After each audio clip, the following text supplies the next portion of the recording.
ప్రజా express news. Emmiganur APSRTC depot నందు 2 నూతన బస్సులను MLA doctor B V Jayanageshwar Reddy ribbon cut చేసి ప్రారంభోత్సవం చేశారు.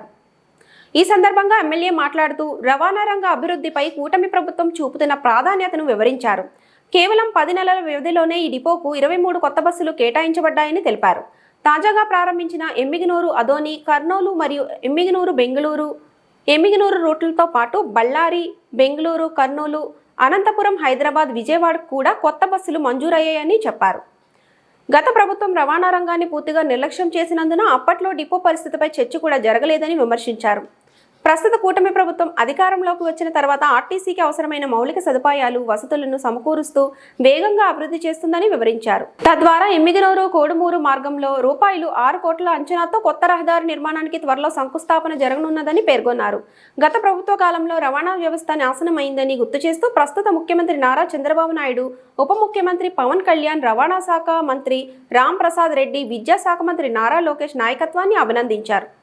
పల్లెల నుండి ఎమ్మిగనూరు టౌన్ వరకు విద్యార్థులకు సౌకర్యవంతమైన ప్రయాణం కల్పించేందుకు బస్సుల సంఖ్య పెంపుతో పాటు టైమింగ్లను సమర్థవంతంగా అమలు చేస్తున్నట్లు తెలిపారు.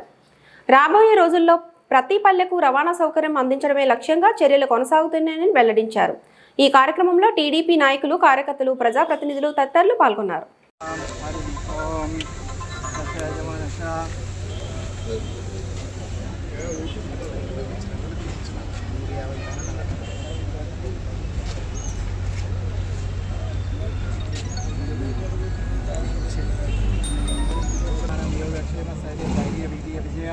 అభయ ఆయురారోగ్య ఐశ్వర్య వాహన దేవతాభ్యో నమః.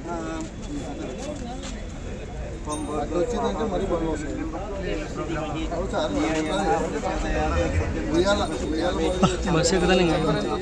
ఈ టైం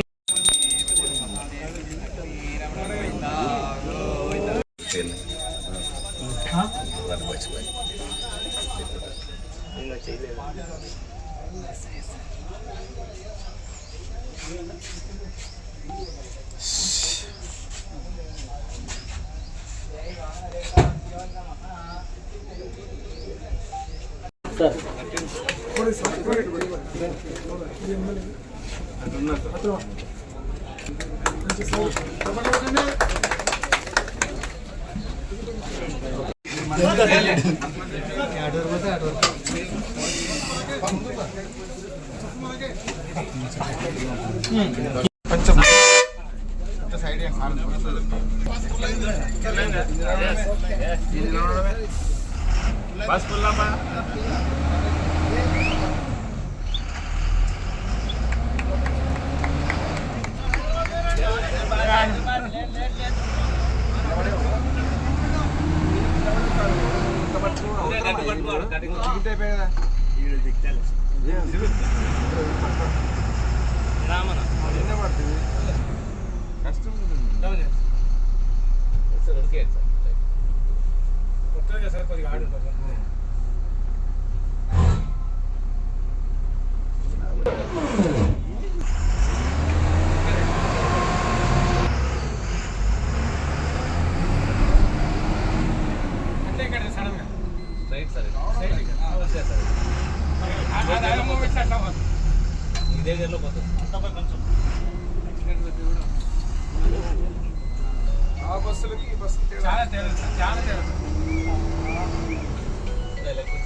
వైద్యం ప్రభుత్వం వచ్చి 10 నెలలు అవుతుంది.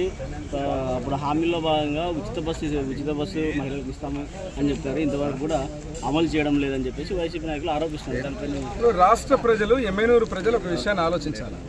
నిన్ననే మీరు చూశారు, యువతకు సంబంధించినటువంటి 16,347 పోస్టులతోటి mega DSC notification Lokesh Babu గారు ముఖ్యమంత్రి వర్యుల నాయకత్వంలో డిప్యూటీ సీఎం పవన్ కళ్యాణ్ గారి నాయకత్వంలో ఈ రాష్ట్రంలో ఇవ్వడం జరిగింది. నేను ఈ సందర్భంగా ఆ విషయాన్ని ఎందుకు గుర్తు చేస్తున్నా అంటే గత ప్రభుత్వం జగన్మోహన్ రెడ్డి ముఖ్యమంత్రిగా 6,000 పోస్టులు ఇస్తానని చెప్పి 5 ఏళ్ళు కాలం గడిపి ఒక్క డిఎస్సి కూడా ఇవ్వకుండా ఒక్క కార్యక్రమం కూడా చేయకుండా కాలయాపన చేసి ఈరోజు దశల వారీగా ప్రభుత్వం ఏదైతే కూటమి ప్రభుత్వం చెప్పిన హామీలన్నీ కూడా నెరవేరుస్తూ ఒకటి తర్వాత ఒకటి పోతూ ఉంటే మీరు చేసిన విధ్వంసం అదే రకం దాన్ని కోలుకొని ఆర్థిక కష్టాలను కూడా ఆర్థిక సంపదను సృష్టిస్తూ ప్రతి ఒక్క హామీని ఈరోజు నెరవేర్చుకుంటూ వస్తుంటే తగుదునమ్మా అని చెప్పి ఇట్లా మాటలు మాట్లాడితే ప్రజలు వినడానికి సిద్ధంగా లేరు. మీరు చూస్తూనే ఉంటారు. ఎట్లాగైతే ఈ బస్సులు మా ఎమ్మిగనూరు డిపోలో ఒకటి తర్వాత ఒకటి ఒక్క బస్సు కాదు కదా, ఒక్క టైరు కూడా కొననటువంటి గత ప్రభుత్వంలో ఈరోజు 23 బస్సులు తెచ్చాం మా ఎమ్మిగనూరు డిపోకి. అదేవిధంగా చెప్పిన హామీలన్నీ దశల వారీగా ప్రతి ఒక్కటి చేసుకుంటూ పోతాం. వచ్చే నెల నుంచి మళ్ళీ తల్లికి వందనం, వచ్చే నెల నుంచి మళ్ళీ అన్నదాత సుఖీభవ, దాని తర్వాత ఫ్రీ బస్సు. ఏ హామీలు ఇచ్చామో తూచా తప్పకుండా చేసే ప్రభుత్వం కూటమి ప్రభుత్వం. మీరు చూస్తూనే ఉంటారు, మేము చేస్తూనే ఉంటాము, మీరు అడుగుతూనే ఉంటారు. మీరు విష ప్రచారం చేయాలని చూసినా కూడా ప్రజలు మీ విషయాన్ని 5 ఏళ్ళు అనుభవించారు. ఆ ఎక్కిన విషయంతో మీకు 11 సీట్లు కుదించారు. మళ్ళీ మీరు ఆ విషయాన్ని ఎక్కించాలని చెప్పి ఎంత ప్రయత్నం చేసినా అది జరిగే పని కాదు. ప్రజలు చాలా విఘ్నులు, తెలివైన వాళ్ళు. ముఖ్యమంత్రి వర్యులు ఏ రకంగా కష్టపడుతున్నారు, దశల వారీగా ఏ రకంగా హామీలు అమలు చేస్తున్నారనేది స్పష్టంగా కనపడుతోంది. ఎమ్మిగనూరు నియోజకవర్గంలో ఉన్నటువంటి ఆర్టీసీ డిపోలో దాదాపుగా ఇది మళ్ళీ నేను 12వసారి రావడం. ఈ 12వసారి రావడానికి కారణం కూటమి ప్రభుత్వం ఏర్పడిన తర్వాత ఆర్టీసీ రవాణా రంగాన్ని, ముఖ్యంగా బస్సులు ఏదైతే ఉన్నాయో కొత్త బస్సులు ఈ దినానికి ఇప్పుడు ప్రారంభించినటువంటి 2 బస్సులు కలుపుకుంటే దగ్గర 23 బస్సులు ఈ 10 నెలల పాలనలోనే, కూటమి ప్రభుత్వం అధికారంలోకి వచ్చిన 10 నెలల్లోనే కొత్త బస్సులు రావడం జరిగింది. దీంట్లో కొన్ని ఆర్టీసీ డిపార్ట్మెంట్ నుంచి అదే రకంగా హైర్ బస్సులు అన్నీ కలుపుకుంటే దాదాపు 23 బస్సులు ఇక్కడికి వచ్చినప్పుడు ఈరోజు ఇటు ఆదోని టు కర్నూలు ఒక బస్సు, బళ్ళారికి ఒక బస్సు, అదే రకంగా ఇక్కడ ఉన్నటువంటి మన అలాట్మెంట్లు చూస్తే బళ్ళారికి 5, తర్వాత బెంగళూరుకు 3, శ్రీశైలం 4, కర్నూలు ఆదోని టు కర్నూలు 1, అనంతపురం 1, హైదరాబాద్ 1.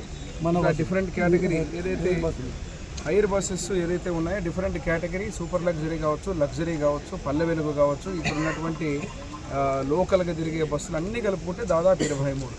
ఈరోజు ఒకటే చెబుతున్నాం, ఆర్టీసీ డిపో కీర్తిశేషులు నా తండ్రి బివి మోహన్ రెడ్డి గారు ఉన్నప్పటి నుంచి ఎమ్మిగనూరు నియోజకవర్గంలో ఈ యొక్క డిపోని గత ప్రభుత్వంలో కనీసం ఇక్కడ చెత్త పడితే కనీసం ఆ చెత్తను శుభ్రం చేయడం కూడా రానటువంటి పరిస్థితి.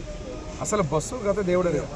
మరి ఈరోజు శుభ్రంగా పెట్టడమే కాకుండా దీన్ని అభివృద్ధి చేసే విధంగా చాలా రకాలుగా ముందుకు తీసుకుపోయి అదేవిధంగా ఇన్ఫ్రాస్ట్రక్చర్కి సంబంధించి కూడా ఏది కావాలో అవన్నీ కూడా పెట్టడం జరిగింది.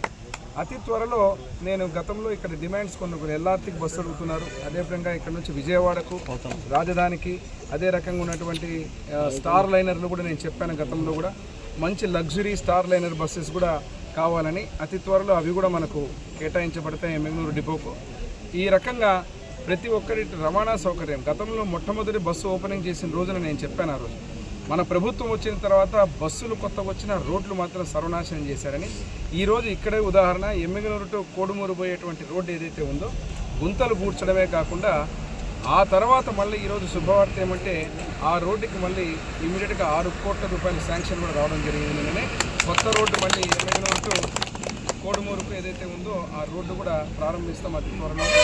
ఎక్కడెక్కడైతే ఈరోజు గుంతలమయంగా రోడ్లనే కాకుండా రవాణా వ్యవస్థని సర్వనాశనం చేసిన ప్రభుత్వం గతంలో అయితే ఈరోజు ముఖ్యమంత్రి వర్యులు నారా చంద్రబాబు నాయుడు గారి నాయకత్వంలో కూటమి ప్రభుత్వం, ముఖ్యంగా డిప్యూటీ సీఎం పవన్ కళ్యాణ్ గారి నాయకత్వంలో, నరేంద్ర మోడీ ప్రధానమంత్రిగా, నారా లోకేష్ బాబు గారు విద్యాశాఖ మంత్రులుగా ఏదైతే చేస్తున్న ప్రతి చర్య ఆర్టీసీకి మళ్ళీ పూర్వవైభవం తెచ్చే విధంగా ఎమ్మిగనూరు నియోజకవర్గంలో ఈ డిపోకు మళ్ళీ పూర్వవైభవం వచ్చే విధంగా అడుగులు ముందుకు పడుతున్నాయి. 23 ఈరోజు బస్సులు ఇక్కడితోనే ఆగకుండా ఇంకా రానున్నటువంటి రోజుల్లో ఇంకా ఒక 10 నుంచి 15 బస్సులు మన ఎమ్మిగనూరు డిపోకు వచ్చేటువంటి అవకాశం ఉందని తెలియజేస్తూ మరొకసారి ముఖ్యమంత్రి వర్యులకు అదేవిధంగా రవాణా శాఖ మంత్రులు రాంప్రసాద్ రెడ్డి గారికి వారికి కూడా ధన్యవాదాలు తెలుపుతూ ఈ డిపో ఏదైతే గతంలో ఉన్నటువంటి వైభవాన్ని చేకూర్చేంత వరకు ఈ రకంగా మొత్తం కూడా మనం బస్సులు అదే రకంగా ఇన్ఫ్రాస్ట్రక్చర్ అన్ని విధాల మేలు చేస్తూ ప్రయాణికులకు ఇబ్బంది కలగకుండా. ఇంకొక ముఖ్యమైన విషయం ఏమంటే ఈ బస్సుల పెంపుదలలో కూడా పల్లె వెలుగు. ఎందుకంటే చాలామంది పిల్లలు విద్యార్థులు మన ఊర్లలో నియోజకవర్గంలో ఉన్నటువంటి పల్లెల నుంచి రావడానికి టైమింగ్ వల్ల కూడా ఇబ్బందులు పడుతున్నారు. ఈ సంఖ్య పెరగడం వల్ల ఇప్పుడు డిఎం గారికి కూడా ఒక వెసులుబాటు ఉంది. వెంటనే ఎక్కడెక్కడైతే ఈ టైమింగు, ఎక్కడెక్కడైతే పిల్లలకు బస్సు సౌకర్యం లేనటువంటి ఊళ్ళు, కొన్ని ఊళ్ళు నేను నోటీసు కూడా తీసుకురావడం జరుగుతుంది. వాటన్నిటిని అడ్జస్ట్ చేసి రానున్న రోజుల్లో విద్యార్థులకు కానీ ప్రయాణికులకు కానీ ఎమ్మిగనూరు నియోజకవర్గంలో ఏ పల్లె నుంచి ఎమ్మిగనూరు టౌన్కి రావాలన్నా ఇబ్బంది కలగకుండా ఆ ఏర్పాటు కూడా చేయబోతుంది.